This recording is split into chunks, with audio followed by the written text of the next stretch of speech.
Okey bang, Assalamualaikum. So hari ni kita ada Honda Civic FE. Yang ini apa nak tukar dia punya bearing bearing tayar depan kiri dengan kanan. Ni bunyi buat bunyi ni. So kita satu kita buka macam biasa. Sekarang dalam proses untuk keluarkan dia punya naka ni. Okey, naka kita akan press bearing, tukar bearing saja ni.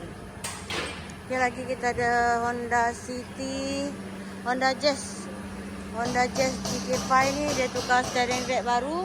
Yang ni pun dah selesai. Lagi kita ada Volkswagen ni dia tukar brake depan.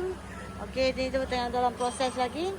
Yang untuk Honda Stream SMA RN6 yang ni dia punya bush, tukar bush lower arm depan, masuk bush heavy duty wing impact racing bush.